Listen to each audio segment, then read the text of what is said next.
Transfer মার্কেটের official Facebook পেজে ওরা রিয়েক্টের উপর ভিত্তি করে একটি টুর্নামেন্ট ছাড়ছিল, যে টুর্নামেন্টে বাংলাদেশ আর্জেন্টিনাকে হারাইয়া বিশ্বকাপ জয় করছে।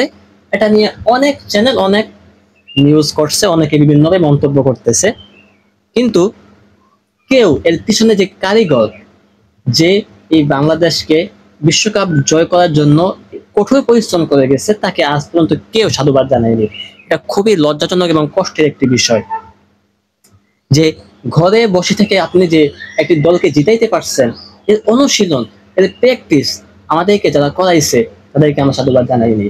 এই যে বিগত 17 বছর আমাদেরকে যে এই অনুশীলনটা করাইছে আওয়ামী লীগ সরকার, বিগত 17 বছর আমাদেরকে অনুশীলন করাইছে, আমাদেরকে প্র্যাকটিস করাইছে কিভাবে ঘরে বসে থেকে আপনি ভোট দিতে পারবেন, কিভাবে ঘরে বসে থেকে আপনি একটি দলকে জিতাইতে পারবেন, কিভাবে ঘরে বসে থেকে আপনি একজনকে সরকার প্রধান বানাইতে পারবেন। এই যে বিগত 17 বছর আমি আপনি রাইতেবেলা ঘুমাইছিলাম ঘরে, না ডেকে ঘুমাইছেন, কিন্তু আপনার ভোটটা কিন্তু অটোমেটিকলি দেওয়া হয়ে গেছে।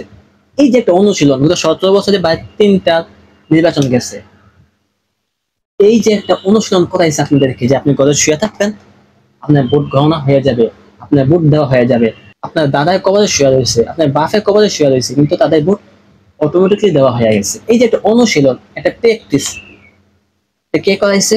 বিগত 17 বছর এই প্র্যাকটিস করে আসছে আমাদের আওয়ামী লীগ সরকার, কিন্তু এখন এই বিশ্বকাপ জয় করার পরে কেউ তাদেরকে সাধুবাদ জানায়নি। এটা খুবই দুঃখজনক, দেশের জন্য একটি লজ্জাজনক বিষয়, বাংলাদেশ ফুটবলের জন্য একটি লজ্জাজনক বিষয় যে তাদের পিছনে যারা এত পরিশ্রম করে আসছে বিগত 17টা বছর, তাদেরকে এই কঠোর অনুশীলন করে আসছে, তাদেরকে কেউ সাধুবাদ জানায়নি।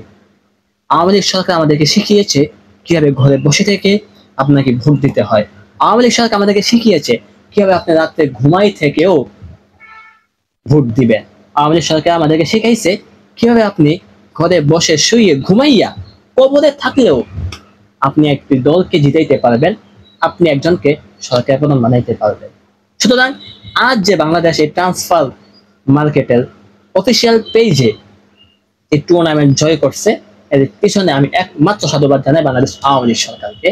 তারা যদি বিগত 17টা বছর আমাদেরকে অনুশীলন না করাইতো, তাহলে আমরা বাঙালিরাই ঘরে বসে থাইকা অটোমেটিকলি টিপাইয়া বাংলাদেশ ফুটবলকে বিশ্বকাপ জয় করতে পারতো না।